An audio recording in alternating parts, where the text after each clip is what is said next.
Pirate fans, welcome to the start of the 2023 athletic season, the start of the 2023-2024 school year. We would like you to welcome you to the first edition of our preseason interview series with head coaches of our fall varsity sports here at Southwestern University.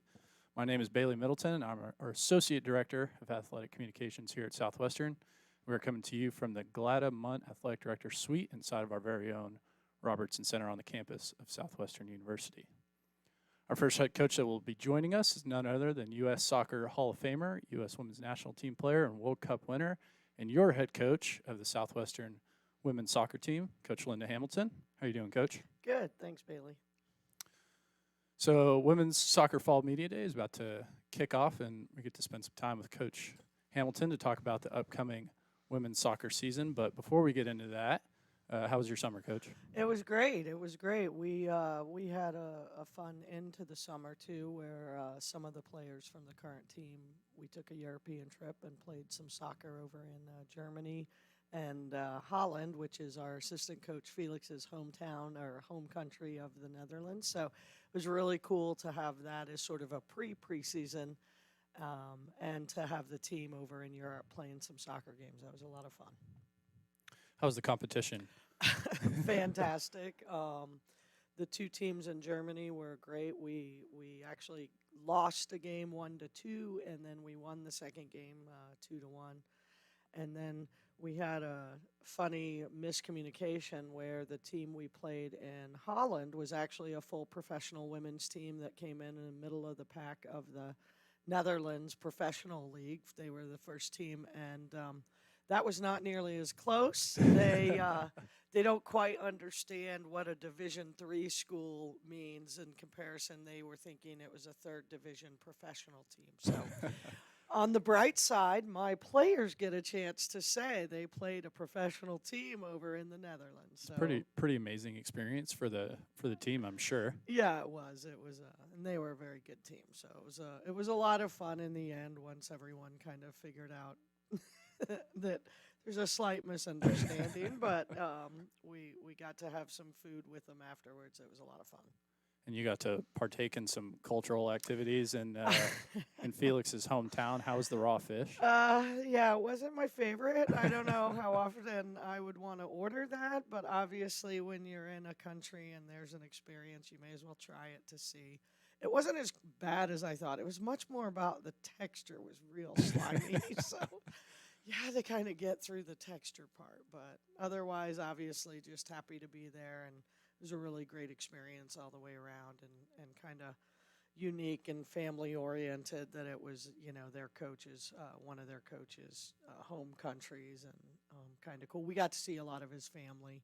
So that was really fun to do that in his home club where he grew up playing and really fun. So That's amazing. yeah. So we just got done with the World Cup. Yes, we did. And you told me that's the once in every 4 years where you feel relevant. But I think it's interesting the media requests that you get and the amount of interviews that you do. Can you kind of give us some insight on how they reach Coach Hamilton, how you get on BBC News? It's funny. I don't exactly know how the BBC found me. It just makes me believe that that anything is possible. But it starts to happen every near the World Cup, before it sometimes, and then during it.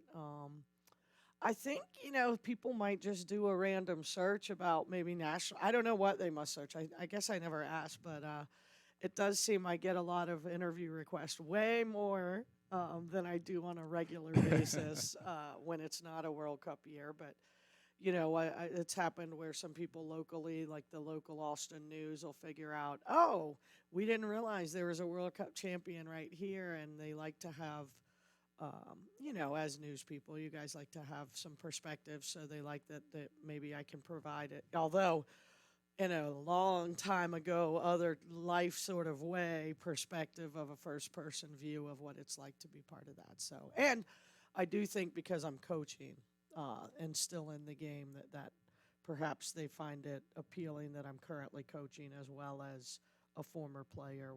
And I think I'm probably pretty accessible. I don't have an agent. They don't have to.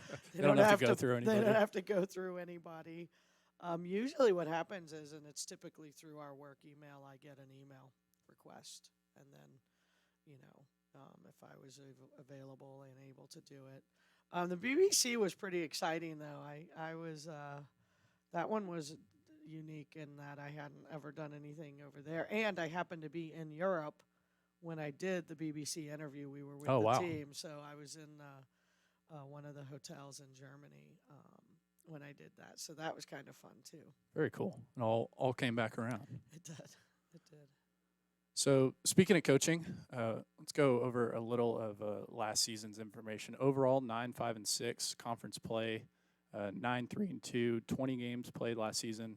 There's a new conference format for this season, so you play each team once compared to last year, which was the round robin format. What are your thoughts on the new format for the SCAC? It has to be different, just because the last stretch of the schedule is just going to be all conference play. Yeah, we've had this before. We've had a couple of years ago. We actually had this as well, which we like. I like the single round format. I think it provides us a great opportunity to get some additional competition first because it is at the end of the season. So we know that the front end of the season are opportunities to both play really good competition, but also you're going to be learning. And in our sport, we start really quickly. So the season sort of flies by, but your team isn't. Listen, I'm not ready for the 20th game the way I look on game one. This is a kind of your first 5 or 6 games. You're constantly learning about your team and the players and the level of competition you're playing against. So I really like the idea that for me, it gets to kind of look at it as 2 seasons, and that if you've known me at all, the only thing I ever want to do is win. But the idea being that you're peaking when you're starting conference play, which is where you really want to do well to make the tournament, do well in the tournament to get the AQ. Now, these non-conference games serve 2 purposes. One, if we do well, we've got good competition on our schedule and top 25 teams. If we can do well, we can gain some confidence as well as give ourselves a chance for maybe additional opportunities to make an NCAA tournament. If we maybe don't do as well, we're playing top-level teams that are some of the best in our sport in the country. So it gives us some time before we're starting conference play as well to kind of grow and learn from where we need to go, fix the things that might need to be fixed before we start conference play. So again, that conference season becomes a sort of a second season. You obviously want to do well leading into that, but in reality, the games prior to the conference, unless you're working to get an at-large bid, but if you start out poorly, you could lose all those games and still make an NCAA tournament by winning your conference tournament and getting that automatic qualifier. So I don't mean to, again, I wanted to qualify when I started by saying the only thing I ever want to do is win. I'll never play an earlier game to not win, but you are having a lot of learning as anyone does in the early parts of a season. Both your players are having a big learning curve to getting back into the swing of things, as well as coaches of what things you're seeing and those kinds of things. How is that out-of-conference schedule as far as strength? Yes, it is the toughest strength of schedule we've ever had. We open up with Virginia Wesleyan, who was a Final Four team last year, and they beat Christopher Newport, who's our second game, that were national champions in 21, and they were Elite 8 last year. And then we come back home to play Kowloon, who was the champion of their conference for an NCAA bid last year, and Mudscript. So we're starting with some of the best competition. The first 4 games are top 25 ranked teams, and we're going to really test ourselves. We're going to know exactly where we are, and I think for me, I think for me the purpose is to really, I believe as a team where we want to try to be contending with elite teams, that in order to do that, you have to swim with them regularly. And so this is one of the first times we're having a schedule of this caliber with that many games in a row of that level of caliber teams. But I'm okay with that. That's the kind of schedule I want year after year, because all of a sudden then those teams that are top teams stop feeling so untouchable, because you're living and playing and living in the same waters as them. So hopefully, we can learn a lot. We can play our best soccer at the moment, and we can find ways to compete with these teams. And if we overachieve, fantastic. If we fall short, we have time to fix what we need. And if we fall somewhere in the middle, then we'll be pretty happy that we're doing well against top teams in the country. So getting into the season and talking about some returning impact players. First, the goal leader of last year, Lauren Grott, with 7 goals, second in overall points with 18. What is her impact going to look like going into her junior year? She kind of had a breakout year last year. Yeah, Lauren's a great competitor. We have high hopes. She's always trying to be the best player and do things to help the team. So I'm really excited for her to go into her junior year. I think last year she really came into her own, and I think she was able to gain a little confidence in her abilities. And my hope for her is that she just continues to improve. The truth is, as good as she's been, and I think she's been fantastic, I don't even think we've seen the best she can be. She has a lot of really quality skills, and her service, she strikes a ball well. She really works hard both sides of the ball. So what I love is that she's gained some confidence, and I hope that allows her to let her game just keep growing and letting her just be, maybe she stopped being afraid of being really good. And, I challenge her regularly to be the best player on the field. And what I like is she's learned to embrace that, to want to be. It's okay Right. to want to be great. Yep. And I think that's allowed her to just let the game come to her. And, she has a great personality, honestly. She's a super competitor on the field, has a really good game face, but, she's a little silly off the field, and, has a great sense of humor. So I really love that balance that she has, too. And it seems that she plays this game with a lot of heart and a lot of love for the game, and that's fun to watch. I had to lead off with the Vandergrift alumni there, so represent the Vipers a little That's bit. right. But the second is obviously Sam Hazen, who led the team in points by way of 8 assists. She had to transition a little bit last year from a pure goal scorer the year before to dishing the ball out to her teammates, which she did incredibly well. So how was that transition kind of throughout the year last year? Yeah, Sam's a great persona. I think for her, she was, if you were to ask her, she might tell you she was a little disappointed in her year last year from a goal scoring perspective. But what I really admire about her is she recognized if she was struggling in one area. I think it's fantastic that she found a way to continue to absolutely help the team and excel in a different area. And I think for her, she's one of our captains. She's one of our leaders, both on and off the field, and she always leads by example. I think she's a great example to show how maybe if you aren't finding the success as you found, I think what happened is she ended up on everybody's scouting report. So in her sophomore year, Yep. she wasn't a surprise to anyone. What I think was great at what she did is she found a new way to be effective and negate the fact that she was on their scouting report. And so now she was, an assist. Every goal needs an assist.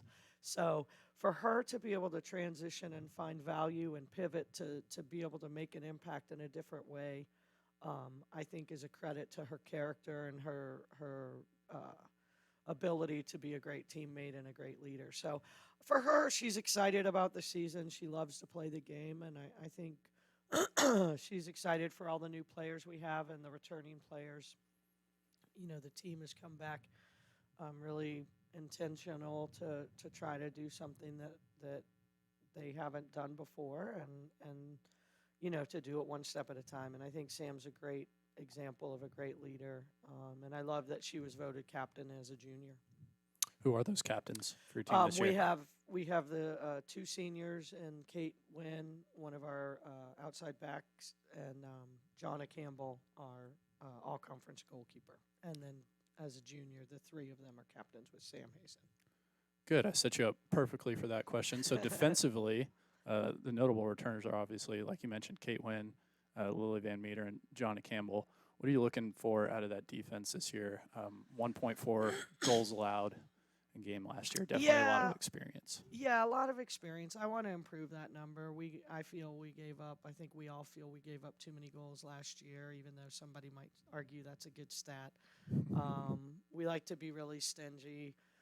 Ultimately, in my mind, every year we want 10 shutouts minimally as a part of our sort of goal. So I think really continuing to tighten up. I'm excited for the experience we have now. They've played together. We have some good um, uh, youth coming in, and as well as these experienced backs and Kate and Lily and Jonna obviously in goal. And I just feel that experience it's hard to quantify, but I think that will help us translate into fewer goals against and making it difficult.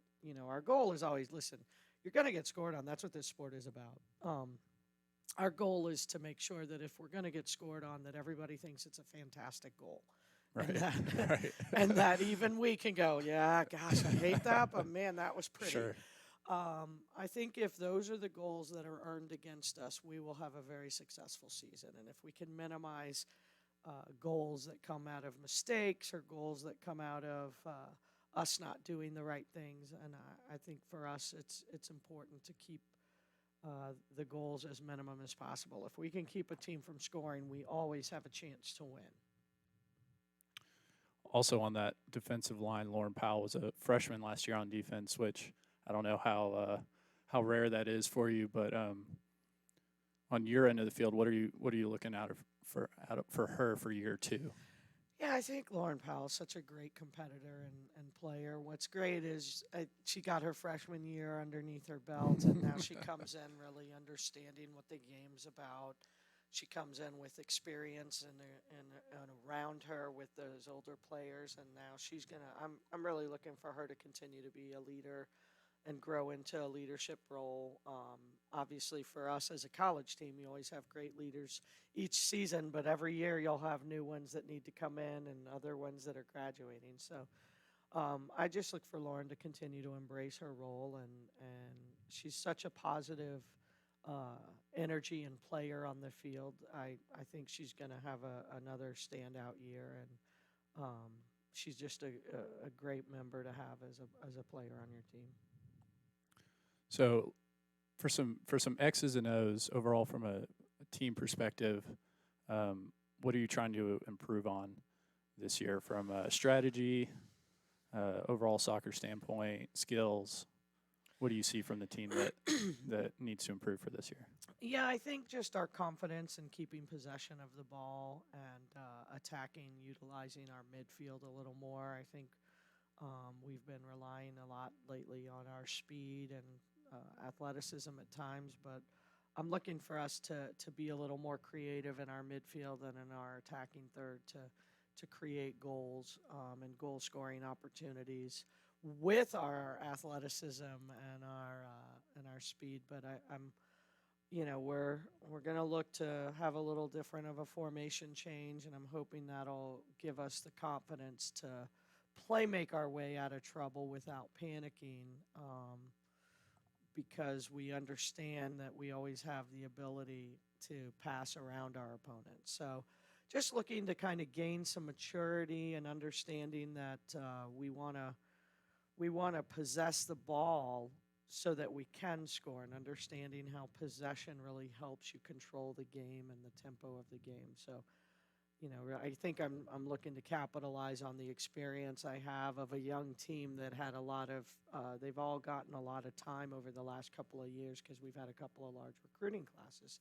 So I have a very good young team that has a great deal of experience in competing at higher levels. So I'm hoping that translates to us, just sort of gaining that confidence and recognizing that our game is a tough game for other teams to handle as much as other teams' games are hard for us to handle. So just looking to be competitive every time we play. And expectations for the year?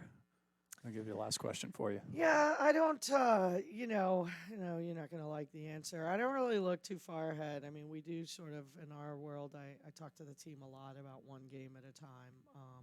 Expectations are that we, continue to improve when we get out on the field, and that by the time conference play is around, that we're in a position to qualify for the conference tournament,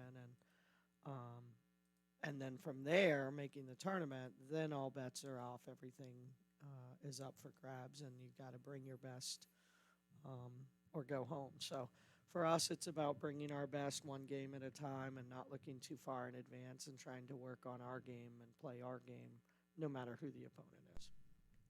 Thank you, Coach. We appreciate your time today, and good luck in the scrimmage against St. Edwards. The Pirates will play 8 games in the month of September, so plenty of opportunity to come out and support your Pirates women's soccer team. The first home game will be on Friday, September 8th at 3 p.m. against Claremont Mud Scripts on Varsity Field. We can't wait to see you out. For Linda Hamilton, I'm Bailey Middleton. Thank you all for listening.